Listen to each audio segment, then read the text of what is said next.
Hi everyone, this is Laura, and today I'm sharing 15 romance novels that were 5-star reads in 2021. I read about 200 and something books over the past year, and I had about 33 that were 5-star reads. I collated them into the favorite 15 reads, and so here's the number one. The first one is Second First Impressions by Sally Thorne. This is like Quiet. It's subtle. It's not romance the way you want it to be romance. There's a little touch of women's fiction, but it's just so good. It's not for everyone. If you're looking for the hating game again, this is not it. This is about Ruthie, who works in a retirement home, and her hero, male main character, who is the son of the owner of the retirement home, and he's asked to live there because he needs to reform himself. And so it is funny, it is fun, it is different, there's turtles, it's just like such a good hit. So if you're looking for a subtle, good romance, Second First Impressions for you. The next one is the Cara Stone series. There's 3 books in the series. I would say all 3 were 5 stars, so I'm sorry to put them. There might be 18 hits, but they're 3 ones. They're all Cara Stone. And so what you can expect is slow burn romance, and it's so good. Like, it's slow burn. Like, there's one book, the female main character, she is with another person for like 50%. But it just builds upon itself, and it's so good. The other part that I love about this series is that it's set in Brooklyn neighborhoods, like Bensonhurst, like Brighton Beach. They're not widely known. And like Brooklyn, when you think about Brooklyn, what is set on TV and what is set on stuff, it's Williamsburg, it's Brooklyn Heights, it's Prospect Park and Park Slope. And I love that this book features the other neighborhoods that are like where people live. And they're not as sexy. Funny story, when I moved to New York, I needed a place to live, and I was earning $40,000.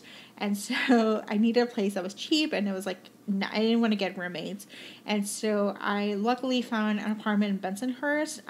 It was close to the train for 2 lines, the F train and the N train. So I used to take the local train because it was faster than the N train, which was express. And it was like 45 minutes to NYU, which is the Greenwich Village. That's where NYU is. And so most of my time where I was spending living in Brooklyn, I was reading books in the commute. And I was reading physical books. This is 2006, so this is before Kindle. And I was reading a lot of women's fiction. So I love this as a reminder of like my life in 2006. And it's like, oh my gosh, I live there, so I know where that is. And it's not as sexy as, other Brooklyn neighborhoods. But I love that Cara Stone sets her books in Brooklyn, and it just sets in different neighborhoods. All right, the next book is The Intimacy Experiment, Rosie Dannon. Okay, this book is about a rabbi and a former sex worker who come together to teach an intimacy class. And it's just so good. First of all, the curriculum, I would like to take that class, as someone who's single, someone who's like looking for like building relationships and like being authentic. I like this idea of modern dating and modern intimacy, because it's different than it was like 10 years ago. It was definitely when it was like 20 years ago when I started dating. So I really love this. I love the premise. I love the hot rabbi. I love the forbidden romance about it. It is just so good. And it's sex positive. So this book is just a 5-star read. It's perfection. The next book is Neon Gods by Katie Roberts. This is Hades and Persephone retelling. It's sort of set in this world where gods are living, they're inherited in that place. So it does deal with Greek mythology, but it's contemporary at the same time. So, and it has the steaminess of a Katie Roberts book. It's probably not as steamy as some of her independent published books, but it still has a high level. There's sex in public, there's stuff like that. The one note I can tell you is that Hades is a cinnamon roll hero. He basically is like, he wants to be portrayed as a bad guy, but everyone loves him. Like, everyone loves him. And he's like so nurturing to Persephone. Like, she's like, her feet are broken, and he's like, no, I'm gonna carry you. I'm not gonna let you walk. So it's just so sweet. So it's a great read if you like Greek mythology. Neon Gods is the first book in the series. There's a new book, Electric Idol. It comes out in January. I have not read it. I'm waiting just like you to read this book. I want to be more mindful about books and getting them in advance, and I'm waiting just like you. So I'm trying to read less advanced copies and reading just, regular time. But I'm excited for Electric Idol and the rest of the series, and I became a fan for Katie Roberts. She writes really good, steamy romance. And so if you want to check some of her backlist, the Wicked Villains series is like Disney villains in like high heat romance. There's that. There's the Taboo romance, so if you like that. And I read her Sacrifice and Hair series, which is a vampire reverse harem with a lot of blood play. So there's plenty to read from Katie Roberts. She releases books like regularly. She has a Patreon where she releases things early. So definitely check her out. The next book comes from a fan favorite of mine, which is Lauren Lane. I pretty much love anything that Lauren Lane writes. I read most of her backlist since 2016. I've been reading her backlist consistently, and I pretty much love it. It's like such a treat whenever there's a new Lauren Lane book comes. So this one is closed door. I just want to let you know. But it's a You Got Mail reimagining, and it's just like so cute. It's so good. Like it's like thinking about the shop around the corner and thinking about You Got Mail, and it's like this shop about champagne and wine, but mainly champagne, which is like, I love it. I want to have this. And this big realtor comes in and is like, I want to buy your building. You're like, well, not sure. And then there's the Love is Blind. They're part of a dating app where it's Love is Blind, so they're chat with each other, but they don't know each other. They haven't seen each other's picture. So it was really good. So it was like very telling. It's a very good 2020 revisiting book when we were watching Love is Blind. So set in 2021, but not in the pandemic. Gotta note that. All right. If you want to travel, and we have not been able to travel over the past couple of years, but you want to have an escapist, like different places, different locations, the next book will fit that model, which is People We Meet on Vacation by Emily Henry. This is best friends to lovers. They stopped talking to each other for a couple years, and somehow they reconnected and decided to go. They've been going to traveling together for about 10 years. Like every year they go for a week, they travel a different location. And so they decided to go for another trip, one last trip. And so it goes past and present. So it goes back to 10 years ago for that first trip to all the way till the current present tense where they are. And it's just really good. It was like such a good escapist. As someone who loves traveling, as someone who loves solo traveling, it was just like really fun to see all these locations. And like I visited some of those locations and it was like great reimagining that place. So People We Meet on Vacation, it's great for traveling, escapist. The next book is Love Letter to New York and Theater Kids, and that's Take Me Home Tonight by Morgan Matson. This book is two girls who live in the suburbs who decided to take the Metro North from Connecticut to New York City and spend one night without cell phones because they lost them, and have this like basically just crazy night in New York City. And so it jumps locales, it goes to Columbia, it goes to theaters, small theaters and stuff like that. It's such a love letter to New York. And then there's a subplot, which is Adventures in Babysitting. So what you're going to notice is that my favorite books this year have some sort of reimagining of my favorite rom-coms or my favorite 80s movies. And so this one has Adventures in Babysitting, like this crazy thing that happens. It's like babysitting these kids and like taking them to all these places and having this crazy person. So if you like Adventures in Babysitting, if you love New York, if you want to have someone who's like authentic New York experience, I would say read Morgan Matson, and Take Me Home Tonight is a great book. The next book is Happened One Summer.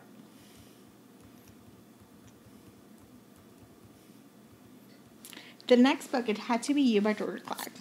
And so this is another movie reimagining. This is Love Actually, set in the New York City industry. There's a Brooklyn part. There's different stories. So we have representation. We got female film romance. We got male romance. We got older romance. We got a little bit of everything. It's a rom-com. It's fun. I would suggest listening to this book as opposed to reading it because the audiobook is full cast audio. So I felt that I started reading a book and it was fine, but then I decided to pick the audiobook and it was like spectacular. So the audiobook just takes to the next level. So I would say suggest listening to this, but it's really good. This is my ultimate favorite book of 2021. I know. I started a list. It's out of order, but this one is by far my favorite one. It's The Charm Offensive by Alison Cochrane. This is a male bachelor reality TV show where one of the male main characters is the hero or the bachelor, and his counterpart is the producer. And so the problem is that the bachelor has some anxiety and OCD, and he just doesn't want it. He doesn't date a lot, and he doesn't understand, like, you know, the whole process. And it's like, are the people going for the right reasons? He's trying to change his image and to portray him as like someone who can work. And so the producer takes him on dating lessons, and they just reconnect, and they realize they like have feelings for each other. It has a great anxiety and depression representation. It tells you, like, shows you like what happened, so it is real. And as someone who struggled with depression in 2021, this was really nice to see, like, I'm not alone. So The Charm Offensive, if you have not read it, read it, pick it, buy it, listen to it, whatever way you consume it, pick it up. Alright, the next one is another 80s movie reimagining. And it's actually my favorite 80s movie growing up, which is Weekend at Bernie's. So it's Dial A for Aunties by Jessie Sustanto. And so basically, the female main character, she is set up a blind date with her auntie, set her up but with a blind date with this random guy who's like gonna be the right guy for her. And so she happened to kill him, and and they have to work on a wedding and on this island, and somehow they have to hang on to this dead body. And it's just funny. It's laugh out loud funny. Like, the aunties are great. Like, it's just like, it's such a delight. Like, if you want to laugh, this book is for you. Like, it's just, there's a romance there, but it's, I would say, like, I like the whole Weekend at Bernie's part more than the romance. The romance, like, fine, but the Weekend at Bernie's was just, like, so good. Like, what are you going to do with a dead body? You know, how are you going to transport it? Like, what are you going to do? Like, it's going to smell. Like, what's going to happen? So, Dial A for Aunties is, like, a must-read if you're looking for some laugh-out-loud escape. Alright, if you're looking for steamy second chance romance, childhood best friends to lovers with the side of forced proximity, then A Love Like Ideas by Alexis Daria is the right book for you. I want to note, if you're going to listen to it, do not listen on a drive-thru, do not listen with kids around, because it is steamy. I listened to it, as opposed to read it. I realized that for me, most of these books work better when I was reading them, when I was listening to them, as opposed to reading them, because I was like able to just like get the escape, you know, listening to it. So this book was just so good. The audiobook is spectacular. I talked to Alexis when this book came out, and I talked to her about the audiobook, because it was like, that was just so good. Like, her narrators do such a great job. So picked it up. I would say listen to it as opposed to read it. The next book is The Holiday Switch by Tiff Marcel. This is like a Filipino Hallmark movie. It's set in a holiday romance, you know, small town where they have a holiday list, and there's a cute YA not romance, but there's also a storyline about like this movie that's been filmed, and the people are going to this inn, and they're doing all these different things, and it's just like such a Hallmark movie. Like, it's a really diverse Hallmark movie that you just need to read. I would suggest reading this. Like, if you're reading Christmas in July, pick this up. If you're waiting for holiday season, then pick it up in November, December. You're not gonna be disappointed. It's just so good. It is YA, but it's just really good. The next one is A Certain Appeal by Vanessa King. This is a Pride and Prejudice retelling, but it's set in New York City burlesque world. A really personal note is that back in the day, I was in a self-discovery journey. I was trying to figure out who I was and what I was going to do and how I was going to have a great life and part of life and all this stuff. And so I took a Groupon class, basically a random. I was like, oh, this sounds like fun. It's like burlesque bikini boot camp.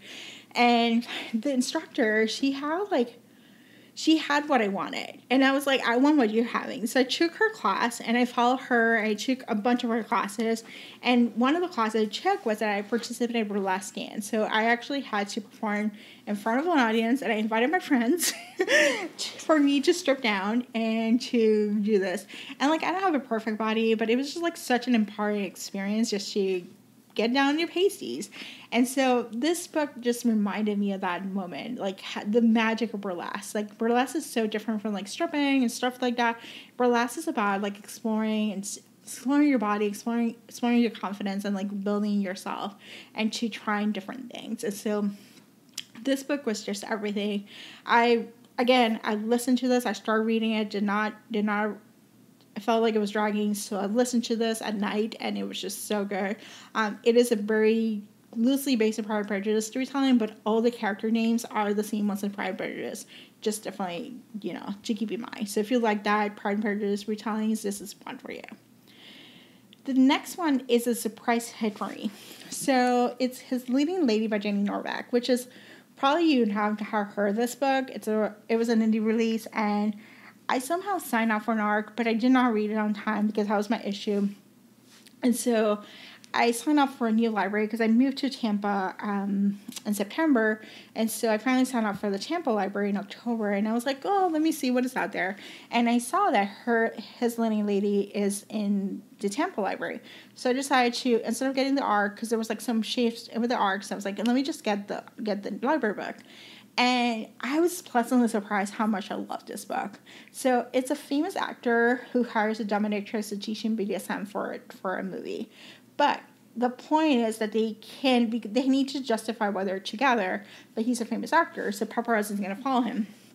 So they made a contract with their PR people and their lawyers to have a fake relationship to keep the press at bay. And as you know, fake relationship, what's going to happen? It's going to reveal real feelings. And it's just really good. So it's a really good book. It was engaging. If it's light on BDSM, it just looks at the psychological aspects of BDSM. It's not just like the spanking and the stuff. It's more about like how do you manage, how do you build control, how do you dominate, how do you're submissive, and all these different things. So this book was really good. So if you are interested in just a little bit more taboo romance, I would say this book will be for you. The final book is The Wedding Ringer by Carrie Rhea. Carrie came on the show and we talk about friendships, and I was like, I've been honest about this. Like, I actually, because I moved twice, I haven't been able to make friends in the local community, and so it's been tough. Like, I actually, because of COVID, because of like, right now, because I don't have a car, so it's just like, it's been tough to like how to build a community here. And I'm an introvert too, so I don't want to be like, oh, I'm just going to go to a bunch of meetups, or I'm going to go to a bunch of happy hours and like meet. Like, that drains me. So it was really nice to talk about like, hey, how do you build friends as an adult? And so this book is focused on friendships, like from forming them to breaking up with them. Because it's just part of life. Like, I think relationships, like, we sometimes look at dating and, like, relationships, like, our marriage as, like, the one be all. But sometimes our friendships are just as important as our marriage, our dating relationship. So, and as someone who's single, my friendships are more important than my relationship with somebody else. So, so this is, like, the whole premise is a former influencer gets hired to be a paid bridesmaid. But it goes much more deeper. It's more women's fiction. There's some romance there, but it's just definitely more deeper. So it's an exploration of friendships, an exploration about like what happens when you break up with them. Like, when you're resistant of making friends, like, like I got burned, and like I felt that way because I got burned. There was a breakup of a relationship for me, and before I moved to Chicago, and I felt very hesitant, and I had some, like, not some extra, I would say I had some issues, like, going through building relationships in Chicago and managing COVID. And yeah, I made some friends, but it was not the same, and I had to replicate those relationships again in a way that fulfills me. So this is more personal. It's a personal favorite, but I really loved it. I love the friendships and stuff like that. So those are my favorite romance novels that I read in 2021. Have you read any of them? If you so, let us know your thoughts by going to thewatchfornextblog.com. Thank you so much for listening. Have a great day.